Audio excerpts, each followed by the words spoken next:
Hi, I'm Michael Correa, and this is Psych Exam Review. In this video, we're going to start a unit on intelligence and testing. And this means we're going to start with a question. What is intelligence? Now, you probably have a common sense understanding of intelligence, and you can use this term freely and people will know what you mean when you say someone is highly intelligent. But if we're going to study this scientifically, we need to have a more precise definition.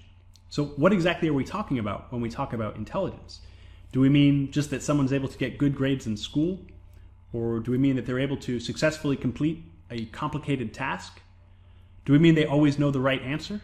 Or maybe we mean they get to the answer faster than everyone else? Now, if we're going to study intelligence, we need to have a precise definition, and we'll see that researchers will disagree on exactly what that definition should be. Now, once we have a definition of intelligence, then we can think about attempting to measure intelligence. So hopefully we can create some sort of tests or tools that allow us to assess a person's intelligence. And hopefully those assessments allow us to make predictions about real-life outcomes. So if I know someone's performance on some intelligence assessment, then maybe I can make predictions about their school performance or their job performance or some other aspect of their life. Now, in doing this, in talking about IQ assessments, we want to be careful to avoid a tendency towards reification. So what is reification? This refers to the tendency to treat an idea as if it were a concrete object. So we have to remember that intelligence is not a directly observable object. Right? If I measure some physical object in the world and I tell you it's 20 centimeters, and you can get out your ruler and measure it as well, and we can pretty easily agree on the length of this physical object. But when it comes to intelligence, this is an abstract idea. It's a hypothetical construct. It's not something we can directly observe. So that means if I give some intelligence assessment and I tell you this person scored 100 on this assessment, well, you can ask, well, how do you define intelligence? Maybe your definition is different from mine. And then you might ask, well, how exactly did you measure intelligence based on that definition? And maybe we could disagree about the best measurement for that particular definition. And so both of those would influence the person's score, right? We could have the same person, if I define intelligence one way and measure it one way, and you define intelligence slightly differently and measure it slightly differently, that same person could get very different scores, right? And that's because this is an abstract idea. It's not a concrete object that we're directly observing and measuring. So we want to keep that in mind when we talk about people's IQ scores. We talk about any type of intelligence assessment. It's going to be dependent on the definitions and the particular measurement that we've used for intelligence. So with that in mind, we'll look at one of the first definitions of intelligence. And this comes from a researcher named Charles Spearman. And Spearman proposed that intelligence is a single underlying trait.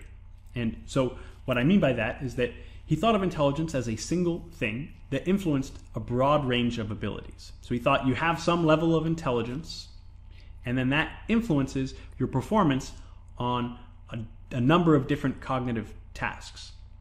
And Spearman didn't just think this up. He did this based on statistics. He used a technique called factor analysis in order to try to find whether or not there was this single underlying trait.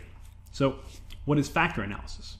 Well, this is a statistical technique, and what it involves is measuring a whole bunch of different things and then looking for patterns in that data, looking for correlations. So let's imagine that I think of as many different tests that I can come up with for some cognitive abilities. And I give you all of these tests. I say, okay, test A is going to be some sort of reading comprehension test. And test B is a math problem solving test. And test C is a verbal fluency test. And test D is a reaction time test. And I come up with all sorts of different tests. And the idea is that if I knew your score on one test, would I be able to make predictions about your score on another test? So if I knew that you did really well on reading comprehension, could I make a prediction about your math performance? Or if I knew your math performance, maybe I could make a prediction about your verbal fluency or your reaction time, or any number. I might wonder about all of these different relationships between all of the things that I've measured. And I would do this for a number of different people. So I give all these people all these different tests here, and what I'd hope to find is patterns that allow me to make predictions. And ideally what I would find is that there might be one thing that allows me to predict all of these scores. So I might have one thing I say, okay, this thing here tells me about all of the performances on all these different skills. And this is what Spearman found. He found that he could find a single factor that predicted performance on lots of different skills. So he said, okay, people who do well on A, essentially that means they're likely to do well on B and C and D. People who do poorly on A also do poorly on B and C and D. And this indicates that there's a single factor influencing all of them. And what Spearman referred to this factor as is G factor. And this stands for general intelligence. So the idea of general intelligence is that you have some level of general intelligence and that influences your performance on a large number of different cognitive skills. Now, not all researchers agree with Spearman's definition of intelligence, and we'll get into some other proposed definitions in the next video, but we're going to continually come back to this idea of G factor because the evidence for general intelligence is pretty strong. It does seem to be the case that you have some level of this general intelligence and it influences performance on lots of different types of tasks. Okay, I hope you found this helpful. If so, please like the video and subscribe to the channel for more. Thanks for watching.